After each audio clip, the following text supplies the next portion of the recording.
How to add Read AI in Teams 2024.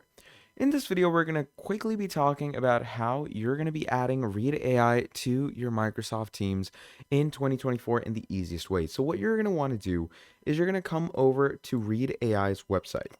Now, in Read AI's website, you can see it's going to show you what platforms it's going to work with. So you're going to come here and click on Microsoft Teams. Now, once you've done that, what's going to happen from here is it's going to bring you to this page where it's going to say Read AI is Microsoft first. So what you're going to do is you're going to click on Get Started, and it's going to ask you to create an account. So you're going to go through the whole steps that it asks you to go through.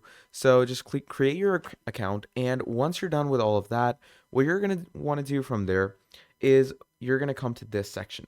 Now in this section, you're going to go to apps and integration, and over there, it's going to give you these two options: Teams Sync to Read and Push to Teams. So what you're going to do is you're going to go on one of these and choose whichever you want. So Teams Sync to Read will receive readouts based on your team's chat, and Push to Teams will share and receive meeting summaries through the Teams.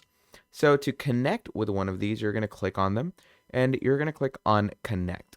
Now, on another tab, you're going to make sure that your Microsoft Teams is turned on and logged in, and it's going to ask you to go through with the whole login portal. So we're simply going to go ahead, log ourselves in with our Microsoft team, and once all of that is done, what's going to happen is it's going to say that your Teams is now active, and it's going to give this active button over here. So that is how you're going to be adding Read AI to your Microsoft Teams in 2024. So that's pretty much about it. Thank you for watching till the end, and I'll see all of you next time. Goodbye.